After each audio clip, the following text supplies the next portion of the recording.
Les résultats sont maintenant définitifs. François Hollande l'emporte avec 28,63% face à Nicolas Sarkozy qui rassemble 27,18% des suffrages.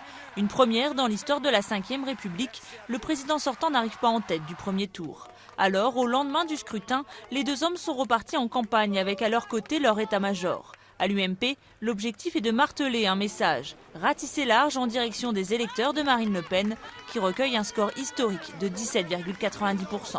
Les électeurs du Front National doivent être respectés. Ils ont fait un choix, ils ont exprimé un choix.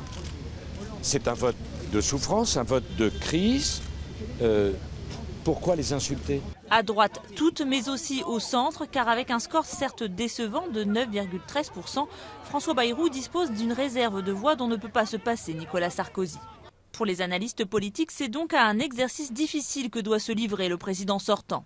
En tournant un peu trop à droite, ou en articulant peut-être un peu trop son discours sur l'immigration et la sécurité, il risque de se couper d'une frange d'un électorat qui vote en faveur aujourd'hui de François Bayrou et qui n'a pas forcément la volonté d'entendre ce type de discours. Du côté de François Hollande, c'est un tout autre message qu'on essaie de faire passer. Rien n'est gagné malgré un très bon score de premier tour. C'est vrai que nous sortons en tête.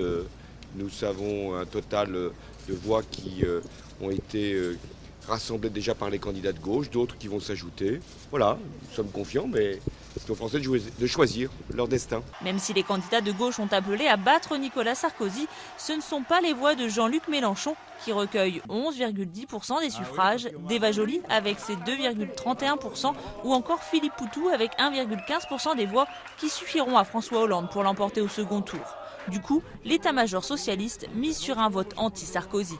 Tous ceux qui ont dit non à Nicolas Sarkozy dimanche dernier, aujourd'hui peuvent dire oui au changement dans la justice. Et donc toute notre stratégie du deuxième tour, c'est rassembler.